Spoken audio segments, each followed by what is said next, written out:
10 R&B groups, 10 tragedies that changed everything.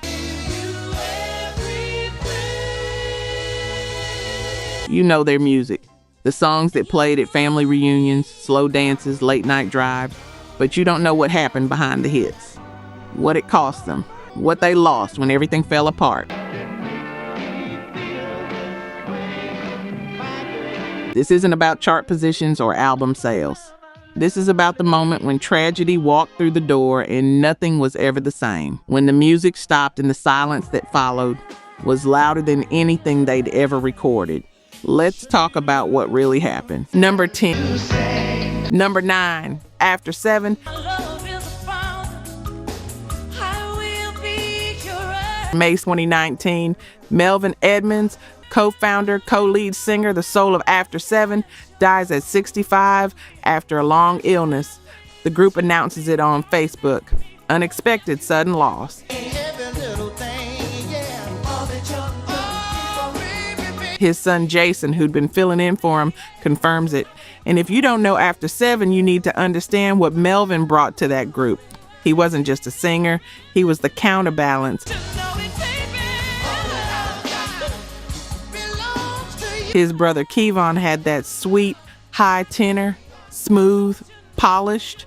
But Melvin had grit, had soul, had that raw masculine energy that made you feel every word. 1989, the group's self-titled debut goes platinum. Ready or Not hits number 7 on the Hot 100. Can't Stop goes to number 6, both of them number 1 R&B hits. And Melvin's voice, that expressive baritone, was what made those records hit different. Here's what people don't talk about.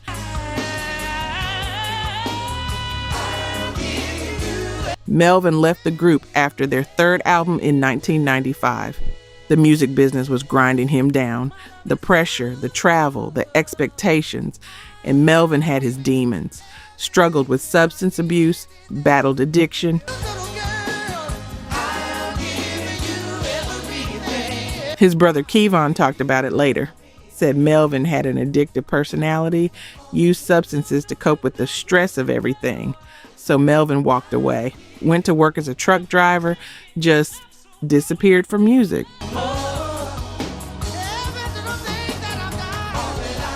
While his younger brother Babyface became one of the biggest producers in the world, Melvin was out there driving routes, trying to find some peace. But here's the thing.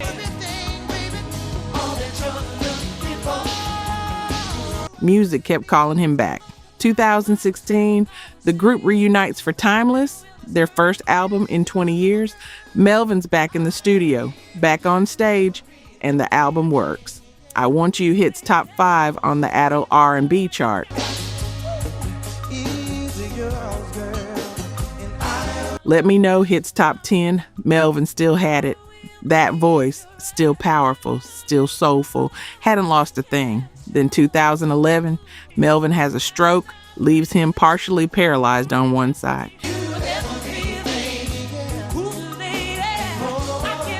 He recovers enough to keep performing, keeps pushing through, but his health's declining. The years of substance abuse, the stroke, everything's catching up. And here's what's hard about this. Melvin finally made it back. Finally found his way to the thing he was meant to do. Got to be on stage with his brother again. Got to hear those harmonies one more time. And then just 3 years later, he's gone. His son Jason steps in, tries to carry on his father's legacy, but you can't replace Melvin Edmonds. You can't replicate what he brought, that masculine soul, that raw honesty in every note. After 7 kept going. They're still performing now with different members, but the soul of the group, Melvin's voice, Melvin's energy, Melvin's presence, that died in 2019. And no matter how many albums they release or stages they perform on, that empty space where Melvin used to stand is something they'll never fill.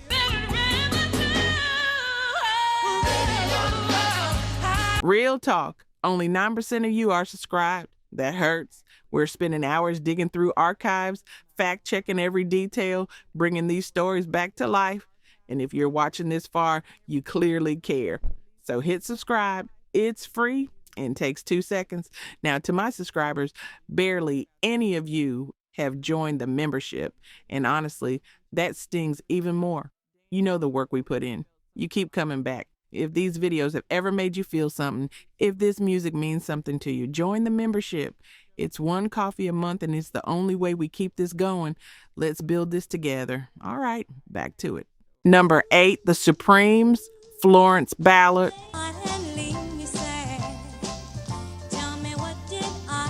July 1967, Las Vegas, Flamingo Hotel. Florence Ballard, founding member of the Supremes, the woman who named the group, walks into her dressing room and finds an extra set of gowns hanging there, gowns that aren't hers. They're for Cindy Birdsong, her replacement. Nobody told her it was her last show, but Berry Gordy made sure she understood. He pulls her aside, tells her flat out, "If you go on stage, I'll throw you off." So Florence Ballard, who'd been there since the beginning, since they were still the Primettes singing at talent shows in Detroit, doesn't perform that night. Cindy Birdsong changes into her clothes, walks on stage in her place, and just like that, Florence's career with the Supremes is over. She's 24 years old. Here's what led to that moment.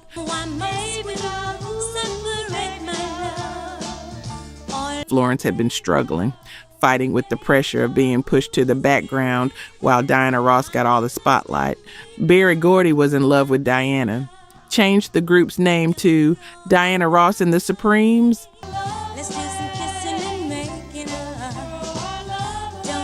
Florence and Mary Wilson, they were just backup singers now in the group Florence helped start, and Florence didn't handle it well.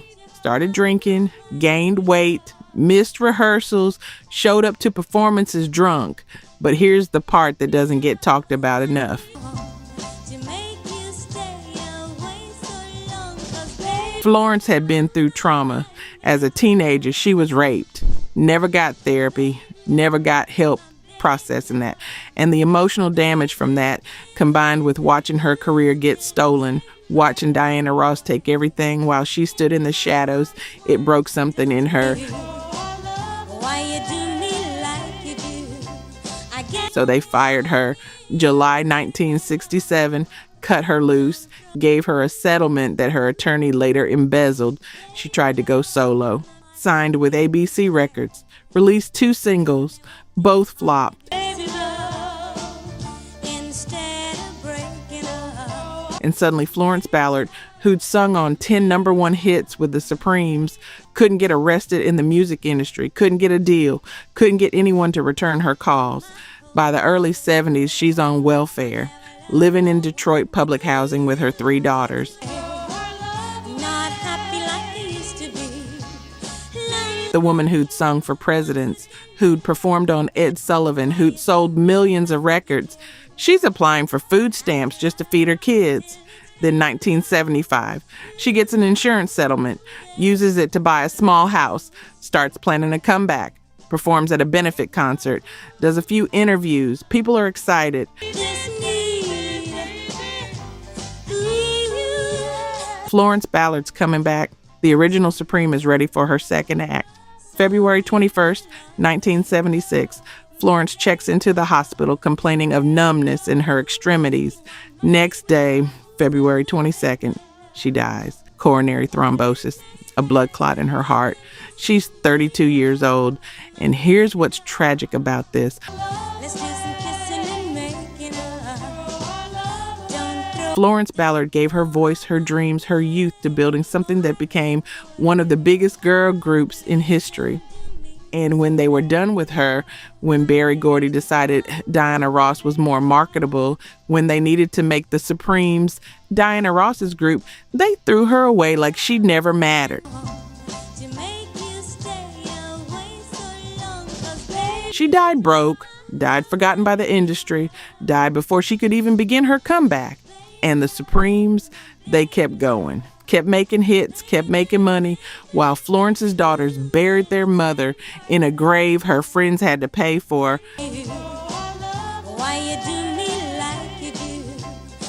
Number 7, TLC, Lisa Left Eye Lopes. April 25th, 2002, Honduras. Lisa's driving a rented Mitsubishi Montero down a remote road near La Ceiba. She's there on a spiritual retreat, filming a documentary about her journey, seeking peace, seeking answers, seeking something she couldn't find in fame or fortune or the music industry's chaos. She's driving, 7 other people in the car with her. Then a vehicle stops in her lane ahead. Lisa swerves to pass, loses control. The SUV flips multiple times.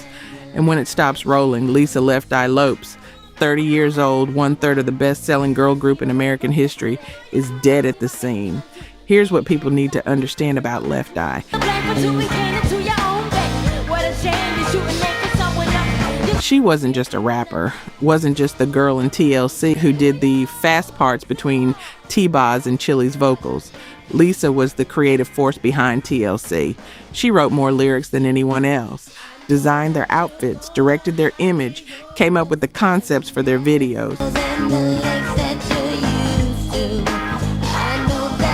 Without Left Eye, TLC was an R&B group. With her, they were a cultural phenomenon, but Lisa's life was complicated, tumultuous. In 1994, she set fire to her boyfriend, Andre Rison's mansion. Wasn't trying to burn down the house, just wanted to burn his tennis shoes in the bathtub, but the fire spread.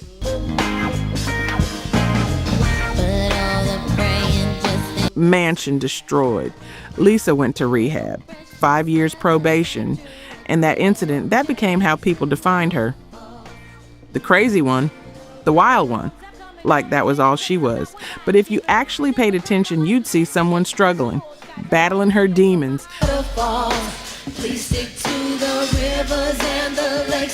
Trying to find herself beyond the fame and the expectations and the pressure of being Left Eye. So 2002, TLC's on hiatus, T-Boz and Chili doing solo projects. Lisa signs a solo deal with Death Row Records, but she's also working on TLC's 4th album. She's filming this documentary. She's trying to figure out who Lisa Lopes is when she's not Left Eye. Then weeks before she dies, something eerie happens. Lisa's in a van, driven by her assistant. The van accidentally hits a 10-year-old boy, Bayron Fuentes Lopez, same last name as Lisa. The boy dies from his injuries. Lisa pays for his funeral, pays his family, cradles him in her arms while they rush him to the hospital. And in the documentary footage, the footage that would become the last days of Left Eye, Lisa talks about feeling like a spirit is following her, says she believes the spirit made a mistake, took the boy when it should have taken her. 3 weeks later, she's dead. Car crash. Same country. Same roads. Here's what gets me about this.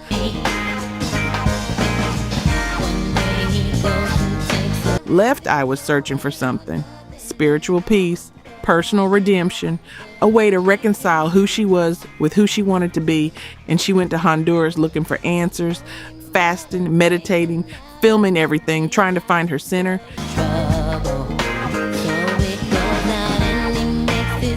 And she died there, died searching, died before she could finish her solo album, died before she could complete the documentary, died before TLC could release their 4th album together.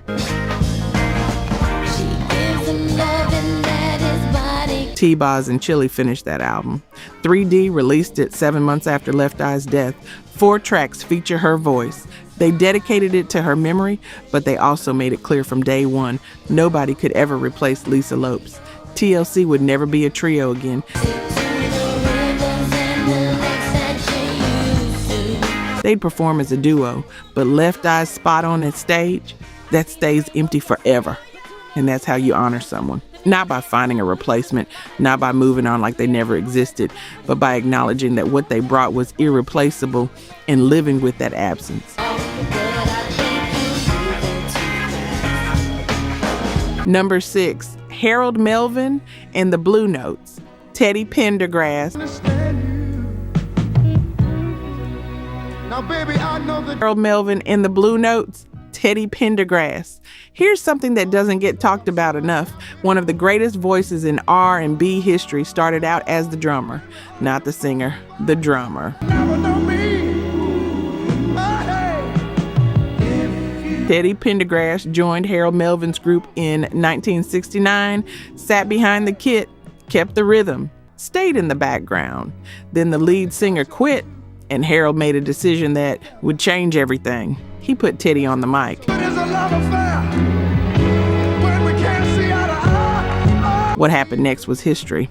If you don't know me by now, The Love I Lost, Wake Up Everybody, Don't Leave Me This Way. 4 massive hits, 4 records that defined the Philadelphia soul sound of the early 70s, and behind every one of them, that voice, raw, powerful, emotionally devastating. That we've been through. Teddy Pendergrass had a gift that you either have or you don't, and he had it in ways most singers can only dream about. But Harold Melvin had a problem. He'd built a machine that ran on Teddy's voice, and he wasn't compensating Teddy the way that voice deserved. Between right and wrong. The billing said, Harold Melvin and the Blue Notes. Fans came for Teddy. Teddy knew it. Teddy's lawyer knew it. And in 1976, after years of disputes over money and credit and who this group actually was, Teddy Pendergrass walked out.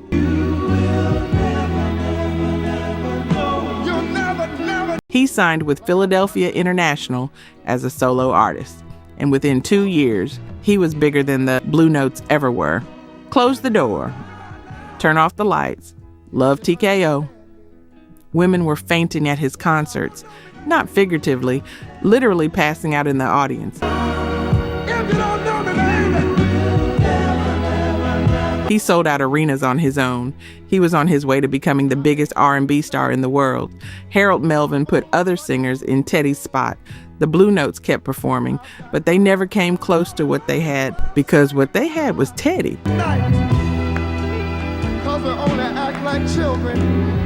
Then March 18, 1982, Philadelphia, Lincoln Drive. Teddy's Rolls Royce leaves the road and slams into a guardrail. The impact is catastrophic. When they pull him out of that car, Teddy Pendergrass, 32 years old, the most electrifying R&B performer alive, has a severe spinal cord injury.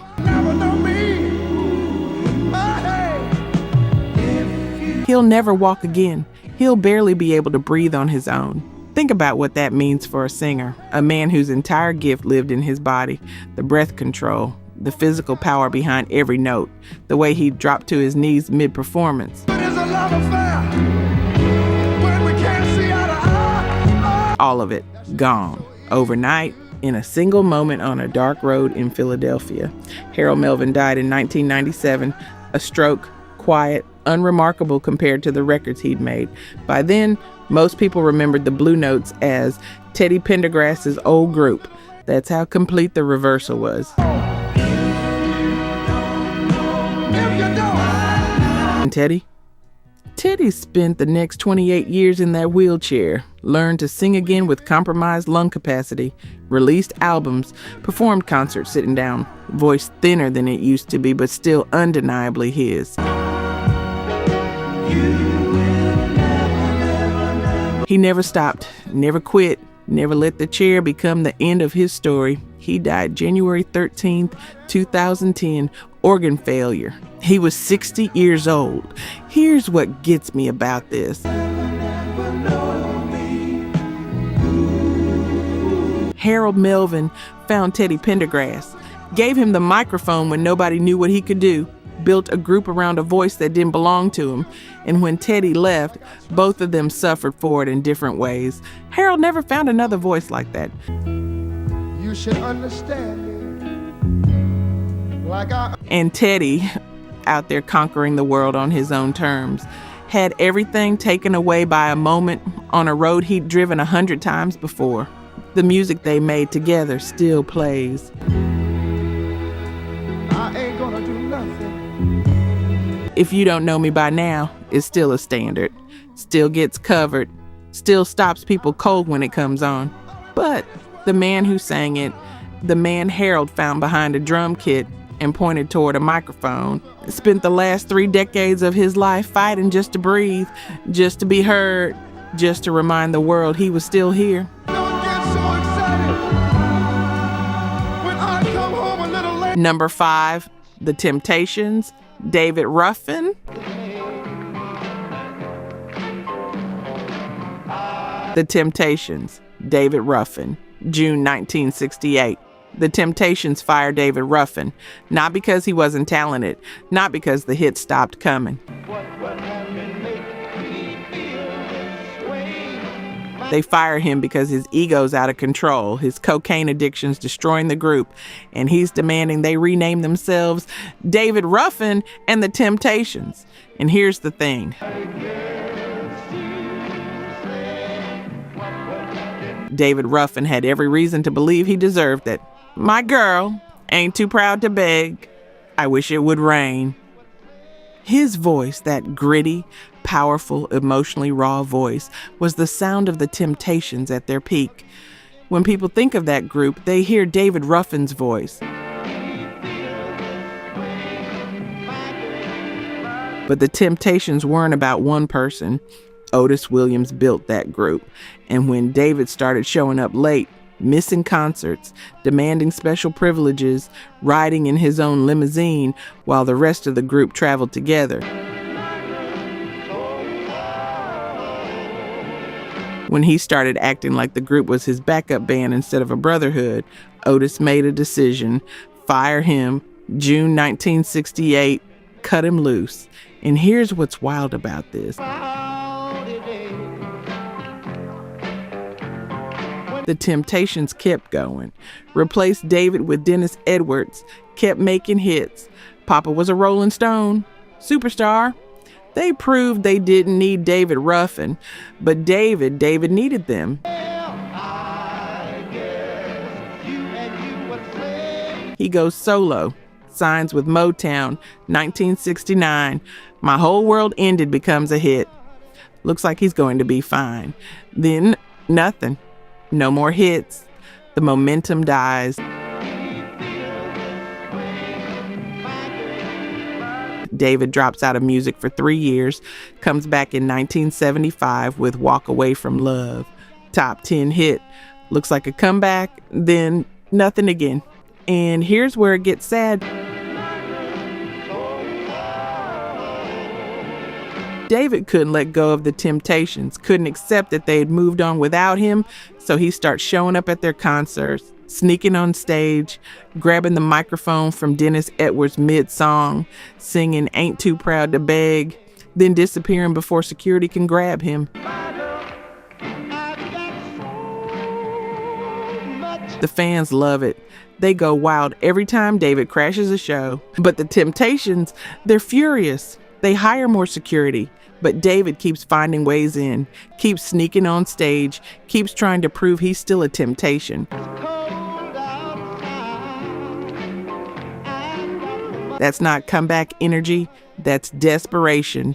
That's a man who lost his identity when they took away his spot in that group. Fast forward to June 1st, 1991, Philadelphia.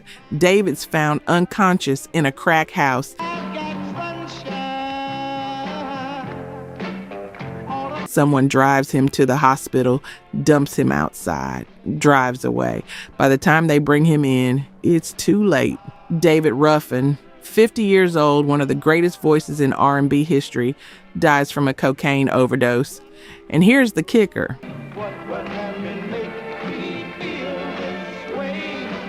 He'd just finished a tour with Eddie Kendricks. They'd performed together at the Apollo. Things were looking up, but the addiction never let go. And the need to be back in the Temptations, to reclaim what he'd lost, never stopped haunting him. Here's what I think about when I hear David Ruffin's story.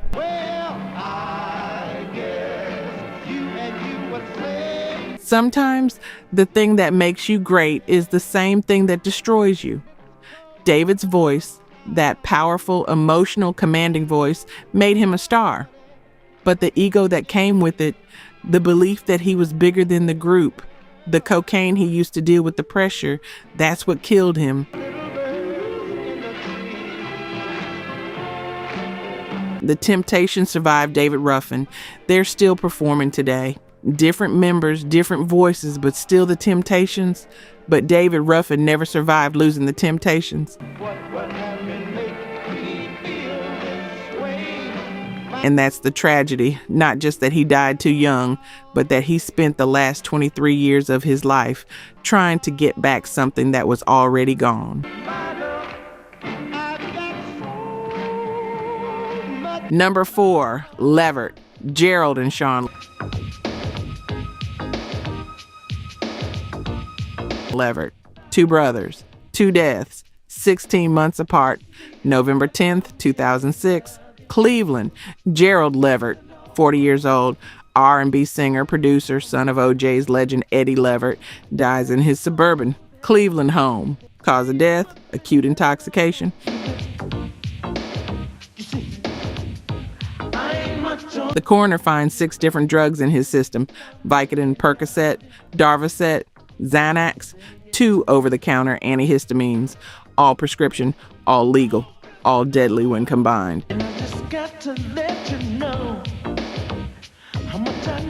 Gerald wasn't trying to die. He was trying to manage pain, trying to sleep, trying to cope with the demands of a career that had been nonstop since 1985, when he formed Levert with his brother Sean and their friend Mark Gordon. And Gerald Levert was successful.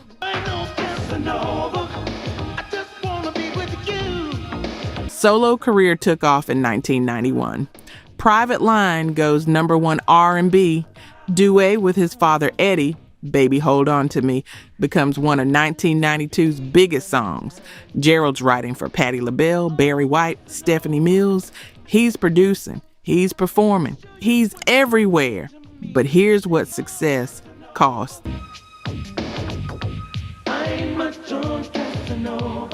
The touring, the studio sessions, the pressure to keep delivering hits.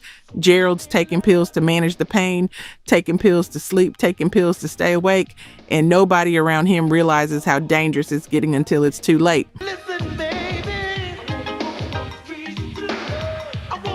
November 10th, 2006. Gerald's found dead in his home. The music world is devastated. His father, Eddie Levert, who'd performed with his son, recorded albums with his son, shared stages with his son, has to bury his boy.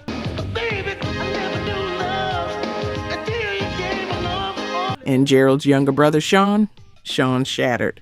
At Gerald's funeral, Sean performs Dance With My Father with Eddie. They change the words, make it about Gerald. It's one of the most heartbreaking performances you'll ever see. But here's where the tragedy doubles. March 30th, 2008. Less than 16 months after Gerald's death, Sean Levert, 39 years old, is in Cuyahoga County Jail in Cleveland. He's there for failing to pay $85,000 in child support. He's supposed to be there for 1 year, 10 months. He's been in jail 1 week, starts experiencing symptoms, hallucinations, anxiety, high blood pressure. The guards are watching him. They know something's wrong, but they don't move fast enough. Sunday night, March 30th. Sean's condition deteriorates. They finally call for emergency transport, rush him to Lutheran Hospital. He's dead within the hour. And here's what makes this worse.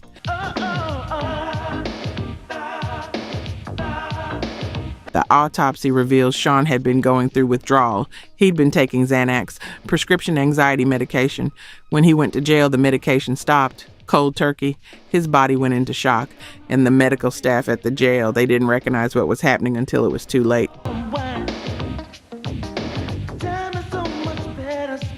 Sean Levert's widow sued the county, sued the company that provided medical care at the jail, settled for $4 million.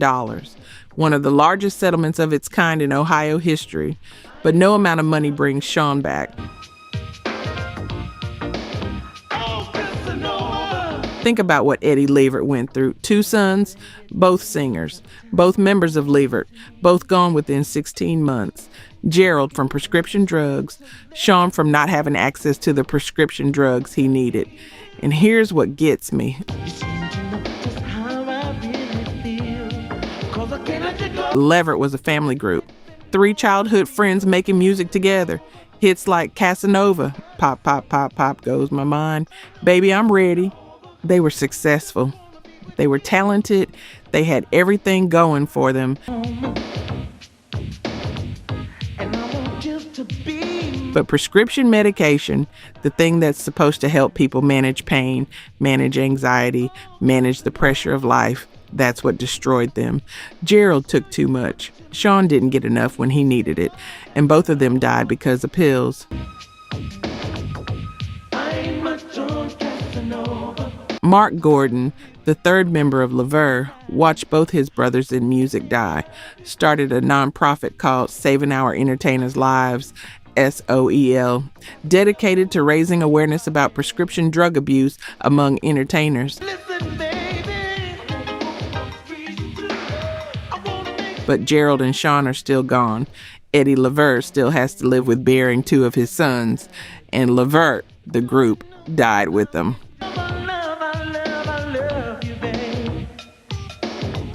Number 3, intro, Kenny Greene.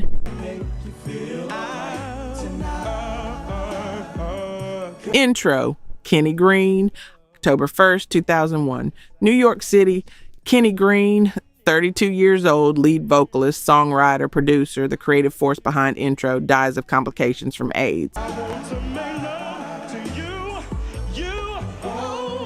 He dies in a hospital, alone. His family doesn't attend his funeral. Let that sink in.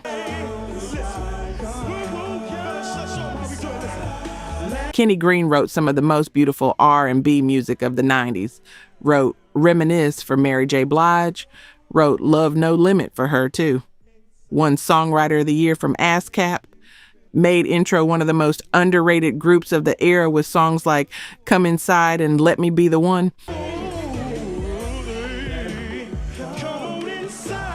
But when he died, his family wasn't there because Kenny Greene was bisexual. And in 2001, that was still something families couldn't accept. Still something people whispered about.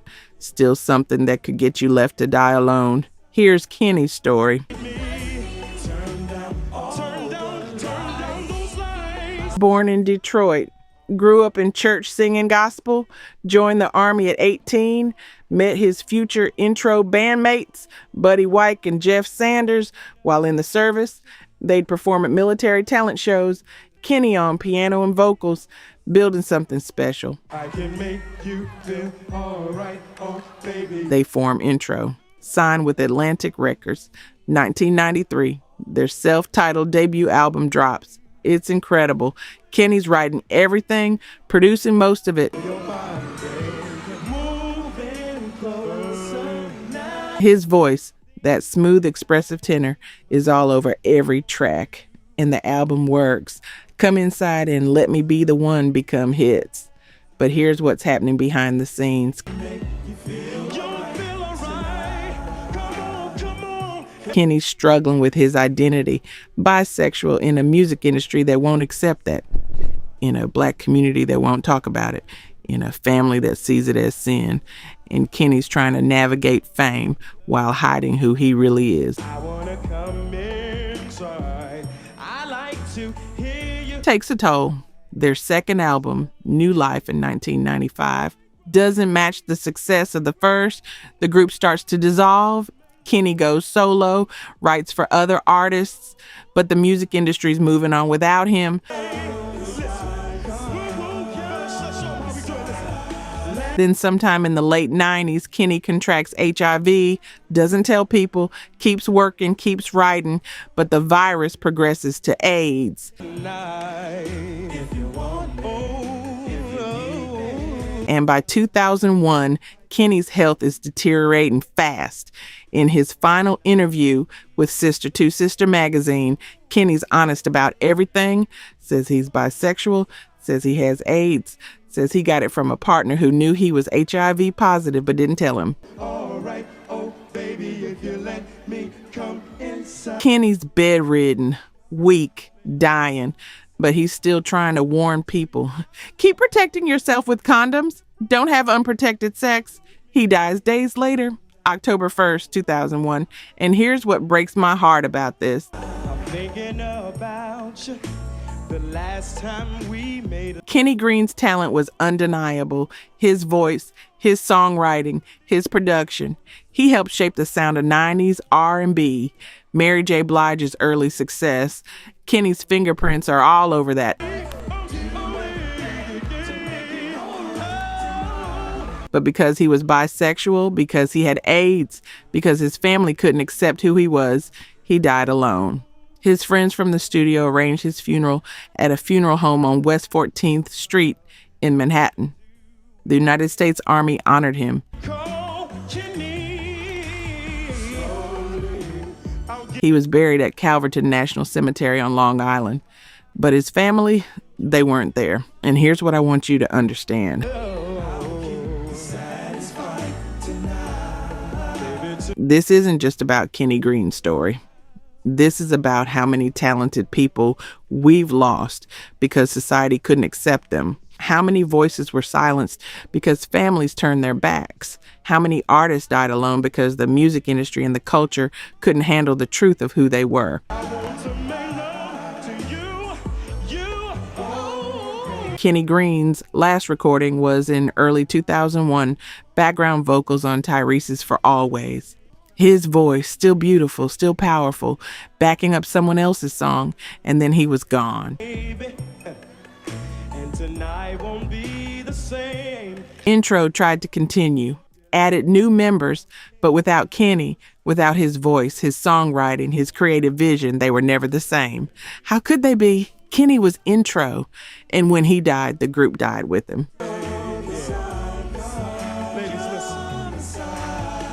Number 2, High Five, Multiple Tragedies. High Five. Where do I even start? This group, 5 young black men from Waco, Texas, had everything. 1990. Their self-titled debut album goes platinum, produced by Teddy Riley. I Like the Way, The Kissin' Game. Hits number 1 R&B, number 3 pop. They're on MTV. Arsenio Hall, Soul Train. They're living the dream. Then the nightmare starts. First tragedy, 1993. Group member Roderick Pooh Clark is in a car accident. His vehicle gets hit from behind, flips over, Pooh's thrown from the car. When the dust settles, he's paralyzed from the chest down, 21 years old. His career's over. His life, as he knew it, is over.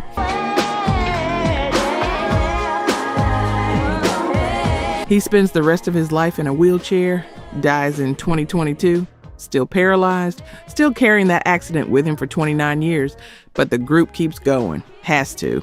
4 members now instead of 5. They tour, they record, they're trying to hold it together. Second tragedy. Group member Russell Neal leaves in 1992. Financial conflicts with the label, tensions with the other members. He walks away. And for a while, that seems like it might be for the best. Let him do his thing. The group continues without him.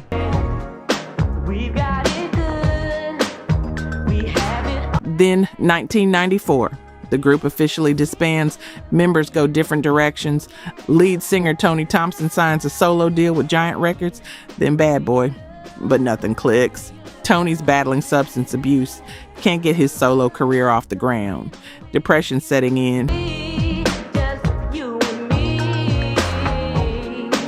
June 1st, 2007, Waco, Texas. Security officers find Tony Thompson's body at 10 p.m. outside an apartment complex. He's lying next to an air conditioning unit. Autopsy reveals cause of death. toxic effects of chlorodifluoromethane, Freon.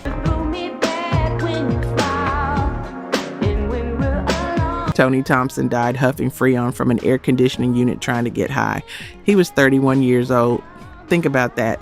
Tony Thompson, the voice of I Like the Way, the face of High Five during their peak, died alone in a parking lot inhaling refrigerant gas. That's not how his story was supposed to end, but addiction doesn't care about your dreams or your talent or the fact that millions of people once screamed your name. Third tragedy. July 2014, Houston, Texas. Russell Neal, the member who left the group back in 1992, walks into a police station. Calm, collected, tells the officers, "My wife is dead. I need a lawyer." Police go to his apartment, find Catherine Martinez, 24 years old, fitness model, mother of Russell's 2 children.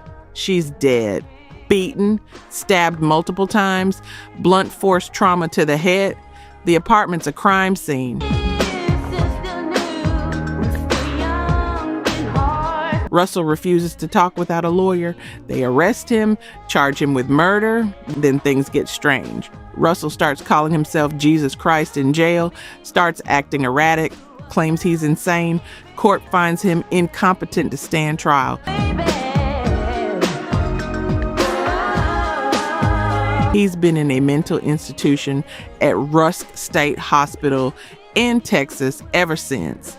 Never stood trial, never convicted, just locked up indefinitely. And here's the part that makes it even darker.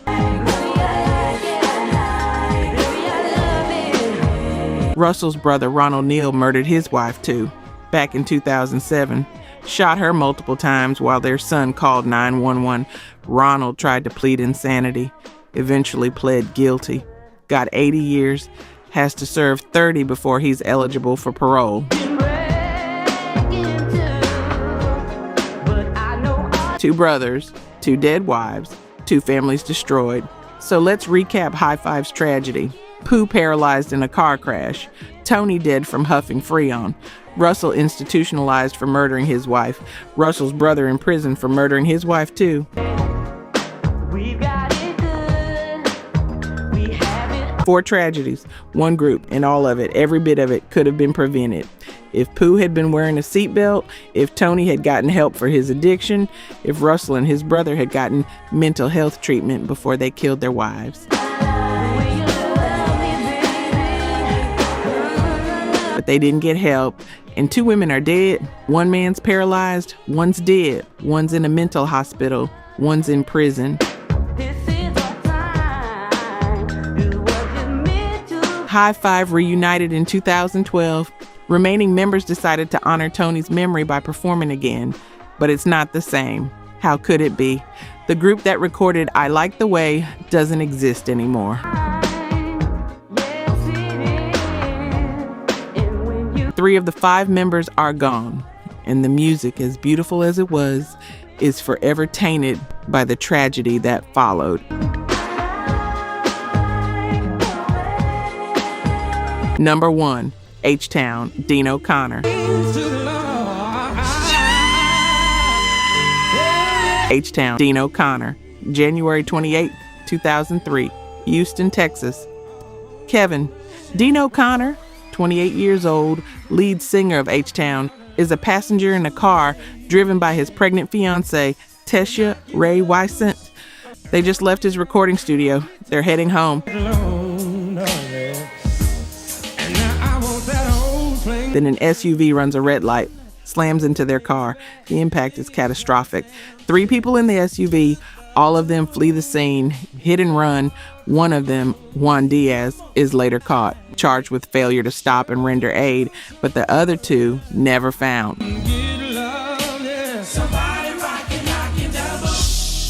Dino Conner and Tesha Wysant are both killed instantly. Tesha was 22, pregnant. Their unborn child dies with her. Dino leaves behind a daughter from a previous relationship. She's the only part of him that survives that night. And here's what makes this even more haunting. Weeks before Dino died, H-Town released a music video for Emotions. In the video, Dino's character dies in a car accident. The video shows the crash, shows the aftermath, shows the grief, and then weeks later, Dino dies in a car accident. The exact same way. Let that sit with you. He filmed his own death, acted it out, put it on camera for the world to see, and then life imitated art in the most tragic way possible. Here's who Dino Conner was. H-Town was formed by twin brothers, Dino and Solomon Shazam Conner, along with their friend Gerald G.I. Jackson. 3 young black men from Houston with incredible voices and even better harmonies. Knockin' the Boots explodes. #1 R&B hit, number 12 on the pop charts, becomes the most successful single of 1993, sells over 1 million copies. The phrase knockin' the boots, slang for sex, becomes part of the culture. Everyone's saying it. Everyone's playing that song. And Dino's voice, Dino was the lead. That smooth, powerful tenor. The way he could make a song feel sensual and soulful and sincere all at once. Listen to A Thin Line Between Love and Hate with Shirley Murdoch and Roger Troutman. Listen to Emotions. Listen to Part-Time Lover. Dino's voice is what made those songs work. But here's what people don't realize. H-Town was an independent success.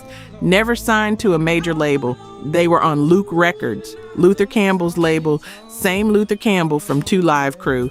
H-Town sold over 8 million albums worldwide without a major label machine behind them.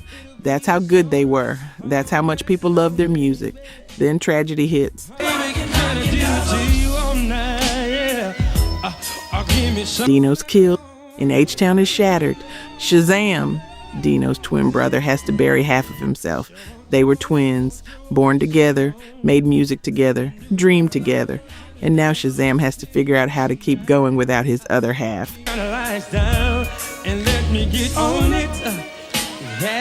H-Town released one more album after Dino died, Imitations of Life, October 2004.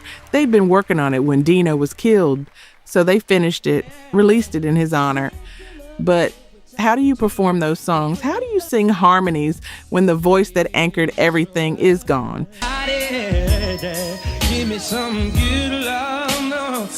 Shazam and G.I. kept touring.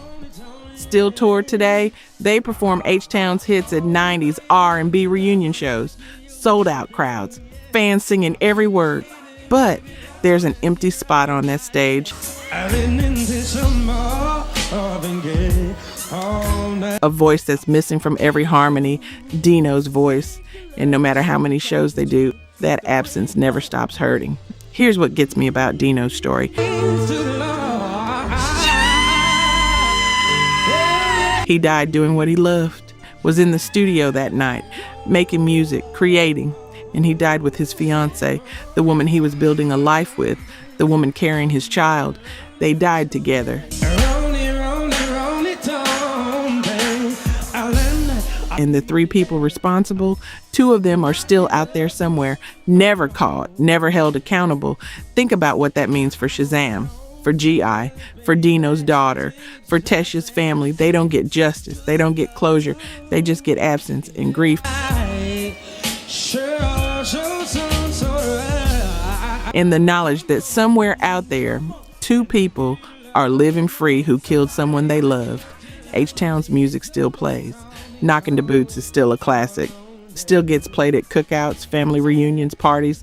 But every time that song comes on, remember this: the man singing lead is dead. Killed at 28 years old by a drunk driver who ran away. And his brother and his friend are still out here performing his songs, carrying his legacy, trying to keep his memory alive. That's not a comeback story. That's a survival story. And sometimes survival is the hardest thing you can do.